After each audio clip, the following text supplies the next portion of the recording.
Manchester, England, to come hang out with the guys from Radcliffe and check out a little football, get to know the guys and the girls and the family and the city. Never been to England before. It's an exciting trip for me. Looking forward to it. Have been extremely welcoming, and it's really cool. And I'm very thankful and grateful to be here. This is what I'm using to come up with a style, so I'll interact all together better with the crowd. Nervous for a second, and the record starts spinning, and I fall into the state of mind of what I've just created. Pumping like the doctor, the into the RE suckers ready to leap up on the tip when we made it. Created so I'll never be regarded as a regular, more than just a little bit better than my competitor. You should never underestimate the fashion. I hope for the stage whether I'm cooling or thrashing. Cracking the concoction created by me. When read, you read E equals a D.O. to the C. Knowledge and the talent that my mother had born to her equals an artist I won't be worn. What is that, Dre?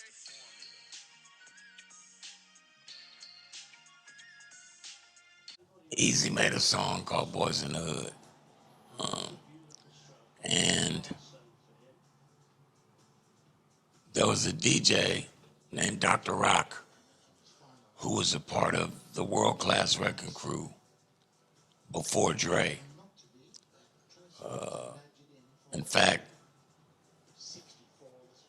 Dr. Rock was replaced by Dr. Dre. Oh, right, okay. Dr. Rock came to Dallas. So when Eazy-E made Boys in the Hood, Dr. Rock on the radio in Dallas started blowing up their music in Dallas. Right. They started to spread. And so they come down and perform their records. And Dre and I met. Dre heard me rapping in the bathroom. And he was like, you the shit. You might be the greatest. If you was in California, we'd be rich. And I was like, let's go. Let's tell the rest of my group. He was like, I'm not talking about your group. I'm just talking about you. So I can't just leave my group, motherfucker, so, no. And then about 6 months later, I dropped out of school. About 6 months later, I dropped out of high school. My mother said, well, if you're not going to school, you're going to the Army. When she said Army, I called Dre. I said, does that offer still stand? He's like, yeah. So I just, phew. The rest is history. Dr. Rock started Fila Fresh Crew. Same way as everybody else, he heard me. He was like, man, you the shit. We should start a group. I was like, okay, we're gonna call it this. I said, okay. And, one thing led to another. And so it's just a path that I've been on this whole time. Them boys didn't want me in their shit. I'm better looking than everybody. Yeah. And you're right on a lot of that. I'm more talented than everybody, but I'm not from there. I'm from Texas. You know what I mean? So they have to keep me over here. Plus, I was talking so much shit to them boys. They're wearing Raiders. I'm wearing Dallas Cowboys.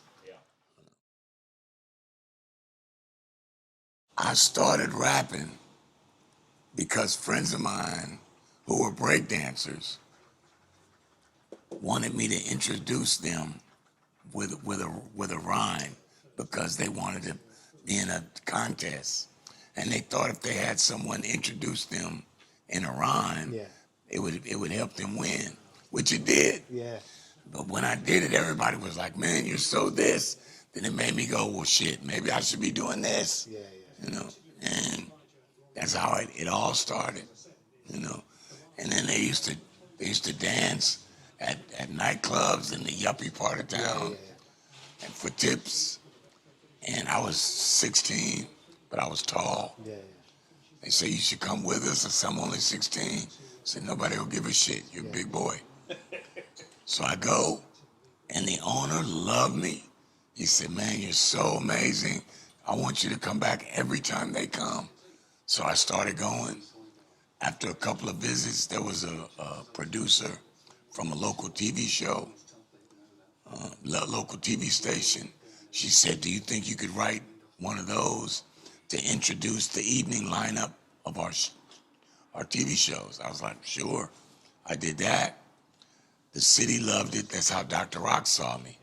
Then when he saw me at one of his parties, he was like, you the shit. Let's start a group. I was like, okay.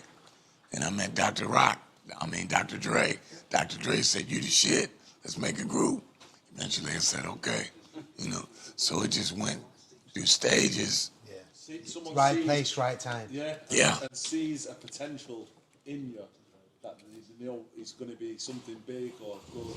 They're going to say, yeah, I want you with me. Yeah. You know what I mean? And, If you see a young footballer and you see it in him, and you want to get him, because if you don't get him, somebody else gets right. So I was a talent like that. Eminem's You can't the show best everything now. because it's under the. You should hear him talk about me in the film. Sorry, you said what? The dark. I'm not going to spoil it for you. You have to wait. It's hard to define the best because we all stand on the shoulders of the ones that came before us. Are the new footballers better than Pele? Would they be who they are without Pele? Yeah, true. I stole from somebody, then they stole from me. Then the new guys will steal from them. Who did you listen to growing up then? Because you probably started what is now. Yeah. The growth of what is now. So there's a song on that album called The Formula. And the formula says, high energy, flowing with the wisdom, sense of a rich man, knowledge in the rhythm. That's my formula. High energy is Run from Run DMC. Flowing with the wisdom is KRS. Sense of a rich man is Slick Rick. Knowledge in the rhythm is Rakim. Those guys help make me who I am. Suge Me was like this during that time. He was at my hospital side every day. Really? Suge would drive my mother around all day. To bring you to the hospital. He was my buddy. But then when the money came, he turned into something else. And then I realized that because I thought I was a thug at the time. Yeah. Then when the real thugs came out, I realized I'm not a thug. I'm an artist. And I had to move the fuck out the way and let the thugs be the thugs. Same thing with Tupac. Shouldn't have been around that crowd because he's not a thug. no.